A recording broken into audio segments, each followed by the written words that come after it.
An integral part of 4 Tech teams that played in the NCAA championship, including a runner-up finish in 2005, Roberto Castro earned All-America honors from the Golf Coaches Association each of his 4 years on the flats. Well, first of all, obviously I would like to congratulate Roberto and his family for this incredible honor. I know it means a lot to him, and it meant a lot to us to have him here. So I wished I could be there tonight, but other things to do in Arizona with the team. So congratulations to you and your family for this great honor, and wish you the best, and hope you have an incredible evening. Roberto was obviously a pretty special guy. You don't get in the Hall of Fame without being one, but if you kind of look back, and they've kind of said they wanted me to stay away from accomplishments and such, but I think to go here and graduate in industrial engineering with a 3.82 GPA, you know, and then make All-American 4 times and 2 times academic All-American, that's pretty special. And I'm going to point out one whether they want me to or not, because I'm not there and they can't stop me. But you know, there's only been 2 male winners in college golf of the NCAA Top 8 award, and he was one of them. And we've only had 3 here ever, 2 of them on our program. So pretty special guy. Stories, interested when he decided what he was going to study. He asked what's the #1 program down there, because he really didn't have any idea academically what he wanted to study, and we told him industrial engineering is ranked #1 in the country, and he said, well, that's good enough for me. And I think that's a lot of who he was. Never seen anybody who was, used to tease him about how smart he was, and he just said, no, I'm not very smart, but he's probably the most efficient individual I've ever run across in my life, from moving from schoolwork to his practice to other things. He just could do that seamlessly, and that's how he was able to do all that was required of him here, was just move that way and not struggle with transition. So again, special guy, incredible accomplishment, and it was wonderful having him here. He graduated with the highest honors in industrial engineering. Castro, who lives in Atlanta, turned pro following his graduation in 2007 and is a 7-year PGA Tour veteran. Thank you, Jeff. Just want to thank the Georgia Tech Athletic Association for this wonderful evening, and the Letter Winners Club, and congratulations to the other inductees. There's nothing cooler than college sports and seeing all the different sports interact, and tonight's a perfect example of that.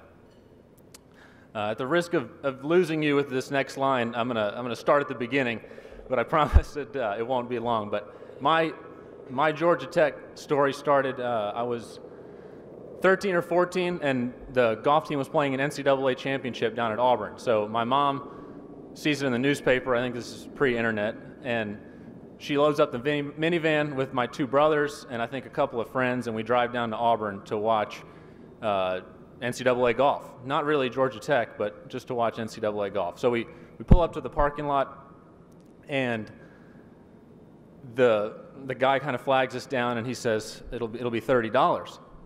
So she's like, to watch college golf? And she's like, okay. And he's like, it's $30 per person. So she looks back in the van, and there's 6 of us, and if there's any Georgia grads out there, that's $180, okay? So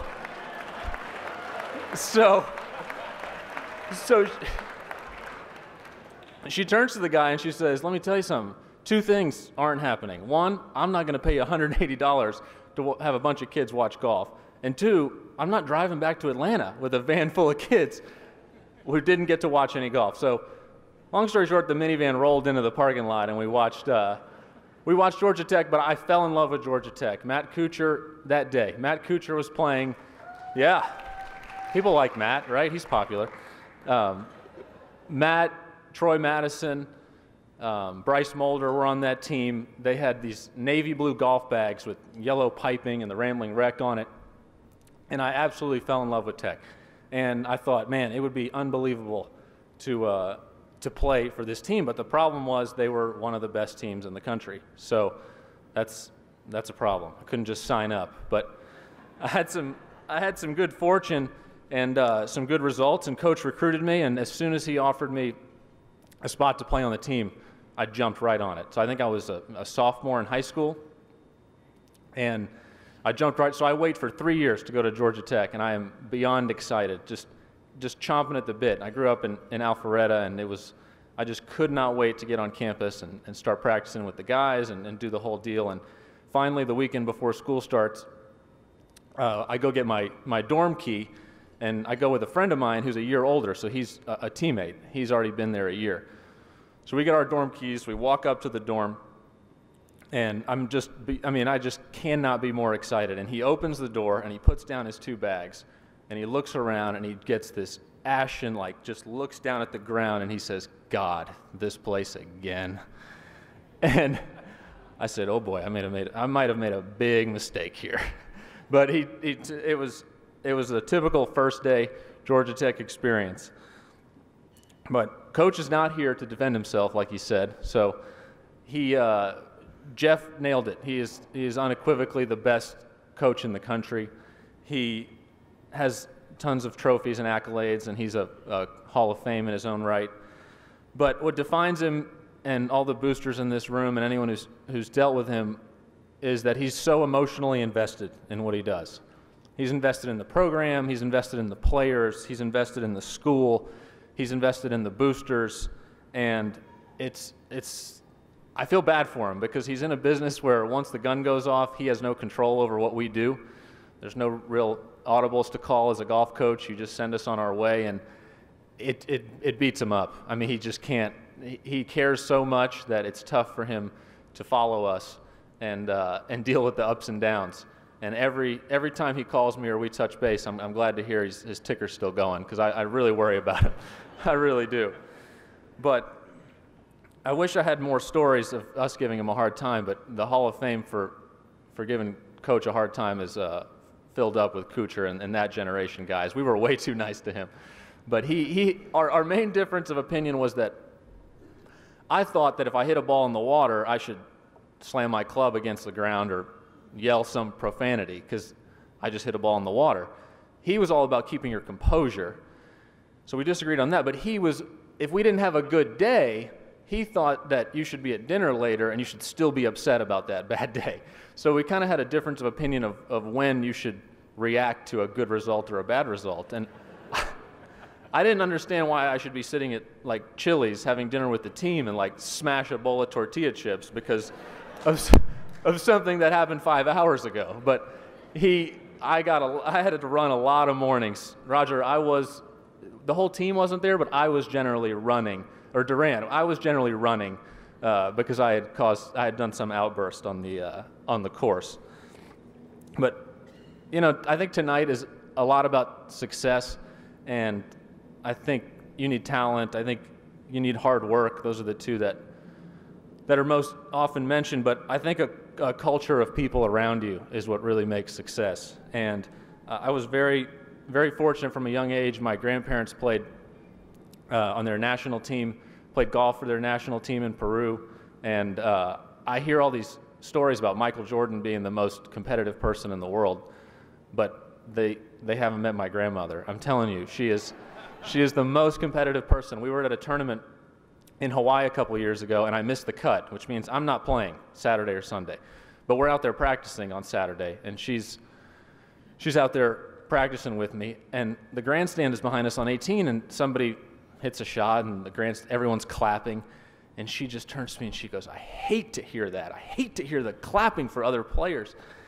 And I said, "I already missed the cut. I'm out of the tournament. This thing's over for me." And she just couldn't stand it that they would be clapping for other players that weren't me, even though my week was over. But I had a great culture of people. We played at Georgia Tech. We played primarily at the Golf Club of Georgia, and that was our home. And if you want to talk about a culture of great people, I stayed there after I graduated, and the members there, a lot of whom are here tonight, it was just an incredible group of successful people, a lot of entrepreneurs, a lot of hard-charging guys. I mean, it wasn't all rocket scientists. Our crew had a dentist and had a roofer, and it wasn't a bunch of, it wasn't all, Rhodes Scholars, but we had, those guys really, I don't know if they know how much they did for me and what spending so much time with them, helped me as a young guy trying to get started in my career.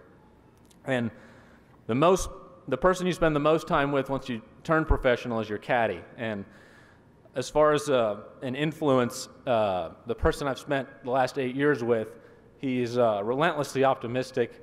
He believes in me, and just really, I've been very blessed to have spent so much time with him. I think the last thing you need for success is coaching. And this guy standing right here, I tell you what, if he was keeping tabs of all the hours we spent together, he was my instructor from high school through professional golf.